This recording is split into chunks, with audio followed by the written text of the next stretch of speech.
पहला प्रश्न है कि नागरी प्रचारणी सभा की स्थापना हुई। नागरी प्रचारणी सभा की स्थापना हुई। ऑप्शंस देखिए दे रखे हैं आप लोगों को, द्विवेदी युग में, भारतेंदु युग में, छायावादी युग में और प्रगतिवादी युग में।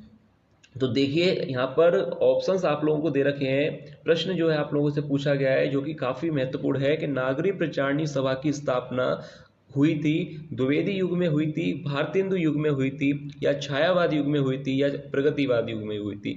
तो देखिए सबसे पहले अगर नागरिक प्रचारणी सभा पर आधारित प्रश्न आता है तो पहले आपको ये पता होना चाहिए कि इसकी स्थापना कब हुई थी। तो देखिए ध्यान से सुनिएगा, नागरिक प्रचारणी सभा की जो स्थापना हुई थी वो 16 जुलाई 1893 ईस्वी में श्याम सुंदर दास के द्वारा हुई थी। तो ये बात आपको याद रखनी है कि नागरिक प्रचारणी सभा की स्थापना 16 जुलाई 1893 ईस्वी में जो है श्याम सुंदर दास जी के द्वारा हुई थी। तो अब देखिए अगर ये बात आपको याद है तो ये प्रश्न आसानी से हो जाएगा कि कहा गया है कि 1893 ईस्वी में इसकी स्थापना हुई थी। तो अब देखिए अगर आपको इन चारों युग का अगर समय पता है, समय सीमा अगर आप लोगों को पता है तो ये प्रश्न आपके लिए कुछ नहीं है। सबसे पहले देखिए 1893, तो 1893 सुनकर ही आपको पता चल गया होगा कि इस प्रश्न का जो राइट आंसर होगा वो होगा ऑप्शन ख, भारतेंदु युग।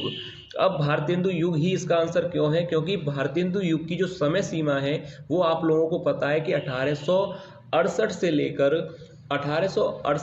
1900 तक है। 1868 से लेकर 1900 तक की जो समय सीमा है वो भारतेंदु युग की है, और नागरिक प्रचारणी सभा की जो स्थापना हुई थी वो 1893 में हुई थी। तो इसलिए इस प्रश्न का जो राइट आंसर है तो वो होगा भारतेंदु युग, यानी नागरिक प्रचारणी सभा की स्थापना भारतेंदु युग में हुई थी, याद रखिएगा। अब देखिए नेक्स्ट प्रश्न दे रखा है 84 वैष्णव की वार्ता, 84 वैष्णव की वार्ता के लेखक हैं। ये भी प्रश्न जो है काफ़ी ज़्यादा महत्वपूर्ण है। अब ऑप्शन देखिए दे रखे हैं जैनेन्द्र कुमार, गोकुलनाथ, नावादास या लल्लूलाल। तो देखिए 84 वैष्णव की वार्ता के जो लेखक हैं, ये प्रश्न अच्छा है एग्जाम के लिए। इस प्रश्न का जो राइट आंसर है वह है ऑप्शन ख, यानी गोकुलनाथ इस प्रश्न का राइट आंसर होगा। 84 वैष्णव की वार्ता के जो लेखक हैं वह हैं गोकुलनाथ, याद रखिएगा। आज की वीडियो में काफ़ी महत्वपूर्ण प्रश्न है तो इसलिए आप लोग वीडियो को कंप्लीट जरूर देखिएगा। देखिए नेक्स्ट देखते हैं क्वेश्चन, अगला प्रश्न देखते हैं, काफ़ी अच्छे प्रश्न हैं। देखिए प्रश्न दे रखा है कि निम्नलिखित में कौन प्रसिद्ध आलोचक हैं? निम्नलिखित में कौन प्रसिद्ध आलोचक हैं? ऑप्शंस दे रखे हैं आचार्य रामचंद्र शुक्ल, महादेवी वर्मा, मुंशी प्रेमचंद्र और जयशंकर प्रसाद। तो देखिए यहाँ पर प्रश्न पूछा गया है कि निम्न में से कौन प्रसिद्ध आलोचक हैं। तो इस प्रश्न का राइट आंसर होगा ऑप्शन ए, यानी क, इसका राइट आंसर होगा आचार्य रामचंद्र शुक्ल। ये जो है प्रमुख या प्रसिद्ध आलोचक कहे जाते हैं, याद रखिएगा। अच्छा प्रश्न है। अब देखिए इसके बाद जो नेक्स्ट है, देखिए ये तो कुछ ज़्यादा ही महत्वपूर्ण प्रश्न है। पहले तो आप इस पे चाहें तो स्टार बना सकते हैं। ये प्रश्न आप लोगों के एग्जाम के लिए काफ़ी ज़्यादा महत्वपूर्ण है। प्रश्न पूछा गया है द्विवेदी युग का नामकरण हुआ, यानी द्विवेदी युग का नामकरण जो है किसके नाम पर हुआ था? और ऑप्शन दे रखे हैं। ऑप्शन पहला है कि महावीर प्रसाद द्विवेदी के नाम पर, या हजारी प्रसाद द्विवेदी के नाम पर, या जयशंकर प्रसाद के नाम पर, या डॉक्टर राम कुमार वर्मा के नाम पर। तो देखिए प्रश्न जो है काफ़ी अच्छा है और ये एग्जाम में आप लोगों से पूछा भी जा सकता है। तो याद रखिएगा द्विवेदी युग का जो नामकरण हुआ था, ऑप्शन ए यानी क इसका राइट आंसर हो जाएगा महावीर प्रसाद द्विवेदी के नाम पर। याद रखिएगा द्विवेदी युग का जो नामकरण हुआ था वो महावीर प्रसाद द्विवेदी के नाम पर हुआ था। याद रखिएगा हजारी प्रसाद द्विवेदी के नाम पर नहीं हुआ था, महावीर प्रसाद द्विवेदी के नाम पर जो है द्विवेदी युग का नामकरण हुआ था। यह प्रश्न जो है अपने आप में काफ़ी महत्वपूर्ण है, तो याद रखिएगा। इसके बाद देखिए नेक्स्ट है, देखिए नेक्स्ट दे रखा है कि छायावादोत्तर युग का काल है, यानी समय सीमा पूछी गई है कि छायावादोत्तर युग की जो समय सीमा क्या है। तो देखिए पहली बात आपको याद होगी भारतेंदु युग, द्विवेदी युग, छायावादी और छायावादोत्तर युग। तो आपको पता है कि छायावादोत्तर युग को जो है शुक्लोत्तर युग भी कहा जाता है, इसका दूसरा नाम भी है, तो इसलिए इसको भी याद रखिएगा। छायावादोत्तर युग को शुक्लोत्तर युग भी कहा जाता है। अब देखिए यहाँ पर चार ऑप्शन दे रखे हैं, 1868 ईस्वी से 1900 तक, 1900 से 1922 तक, या 1919 से 1938 तक, या 1938 से वर्तमान तक। तो देखिए अगर आपने चारों युग की समय सीमाओं को पढ़ा होगा तो आपके अब तक आंसर हो भी गया होगा, क्योंकि देखिए मैं एक करके बता दूं। अब देखिए पहला राइट आंसर क्यों नहीं है, क्योंकि छायावादोत्तर युग का काल पूछा है और पहला जो समय सीमा दे रखी है वह है भारतेंदु युग की, क्योंकि भारतेंदु युग की जो समय सीमा है वो 1868 से 1900 तक है, तो ये राइट आंसर नहीं होगा। दूसरी जो समय सीमा है वो 1900 से 1922 यानी द्विवेदी युग की है, ये भी गलत है। 1919 से जो 38 तक है वो छायावादी युग की समय सीमा है।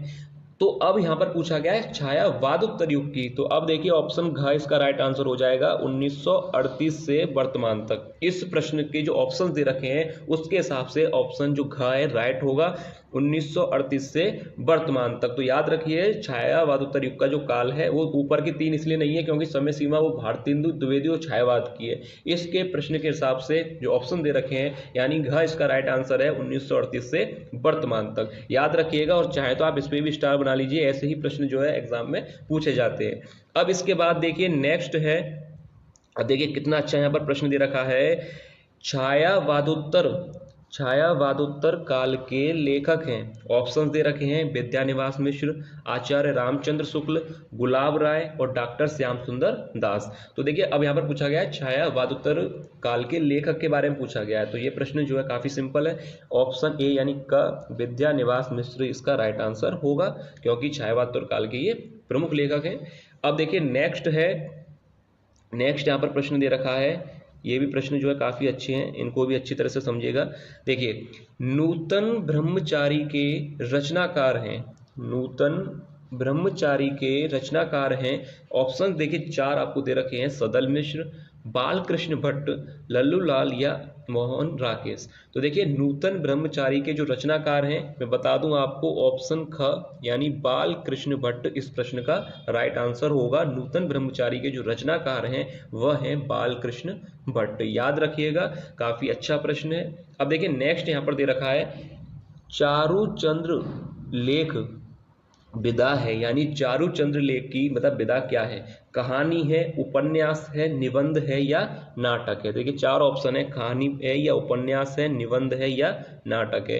तो देखिए चारुचंद्र लेख की जो विदा है वो मैं आप लोगों को बता दूं, इसका प्रश्न का जो राइट आंसर है वह है ऑप्शन ख यानी उपन्यास, याद रखिएगा, राइट आंसर होगा उपन्यास। चारुचंद्र लेख की जो विदा है वह ना तो कहानी है, ना निबंध है, ना नाटक है, वह है उपन्यास, याद रखिएगा, चारुचंद्र लेख की विदा उपन्यास है। अब इसके बाद देखिए नेक्स्ट यहाँ पर दे रखा है नदी के दीप।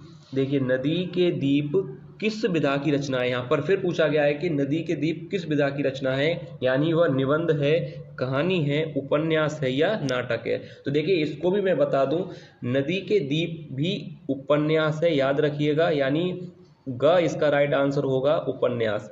नदी के दीप किस विधा की रचना है, यानी वह उपन्यास है, याद रखिएगा।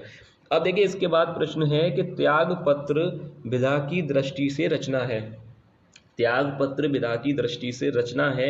अब देखिए ऑप्शन दे रखे हैं कहानी, निबंध, उपन्यास या नाटक। तो देखिए इस प्रश्न का भी जो राइट आंसर है वह है ऑप्शन ग यानी उपन्यास, इसका भी राइट आंसर होगा, यानी त्यागपत्र भी क्या है, वो उपन्यास है, याद रखिएगा।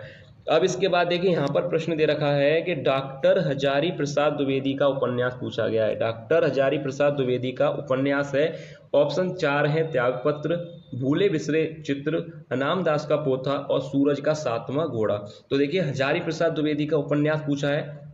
अब यहाँ पर देखिए त्यागपत्र भी उपन्यास है, अनाम दास का पोथा भी उपन्यास है और सूरज का 7वां घोड़ा भी उपन्यास है। तो अब देखिए इनके अगर आप लोगों को रचनाकार पता है तो प्रश्न देखिए कितना सिंपल है। जैसे कि हजारी प्रसाद द्विवेदी का उपन्यास पूछा है, त्यागपत्र आप जानते हैं उपन्यास तो है पर किसका है, जैनेन्द्र कुमार का, तो ये प्रश्न का राइट आंसर नहीं है। भूले बिसरे चित्र भी किसका है, भगवती चरण वर्मा का, यानी ये भी इसका राइट आंसर नहीं होगा। अब तीसरा पॉइंट है अनाम दास का पोथा, जो कि हजारी, ये भी उपन्यास है जो कि हजारी प्रसाद द्विवेदी का है, इसलिए इसका राइट आंसर होगा ऑप्शन ग अनाम दास का पोथा। और देखिए फोर्थ में बता दूं, सूरज का सातवां घोड़ा भी उपन्यास है, पर यह धर्मवीर भारती का है, इसलिए ये भी राइट आंसर नहीं होगा। तो इसलिए मैं बता दूं आप लोगों को, इस प्रश्न का राइट आंसर है अनाम दास का पोथा। याद रखिएगा, क्योंकि ये नहीं है, जैनेन्द्र कुमार का है, भगवती चरण वर्मा का है और ये धर्मवीर भारती का है, तो इसलिए हजारी प्रसाद द्विवेदी का उपन्यास होगा अनाम दास का पोथा। अब देखिए इस वीडियो का जो है लास्ट प्रश्न या अंतिम प्रश्न कहें तो अंतिम प्रश्न दे रखा है कि राम वृक्ष बेनीपुरी की रचना है। ऑप्शन दे रखे हैं बोलगा से गंगा तक, बाग विलास, पतितों के देश में और चिंतामणि। तो ये काफ़ी सिंपल है, काफ़ी सरल भी है कि राम वृक्ष बेनीपुरी की रचना है। ऑप्शन ग इसका राइट आंसर होगा, यानी पतितों के देश में। तो ये था आज की वीडियो का जो है अंतिम प्रश्न। उम्मीद है कि आप लोगों को वीडियो अच्छी लगी होगी, पसंद आई होगी। अगर आप लोगों को वीडियो अच्छी लगी है तो लाइक जरूर कीजिएगा और चैनल को सब्सक्राइब जरूर कर लीजिएगा। और अगर वीडियो आप लोगों को बाकी पसंद आई है तो लाइक जरूर कीजिएगा। चलिए मिलते हैं नेक्स्ट वीडियो में ऐसे ही महत्वपूर्ण प्रश्नों के साथ। तब तक आप लोग अपनी तैयारी अच्छी तरह से करते रहें।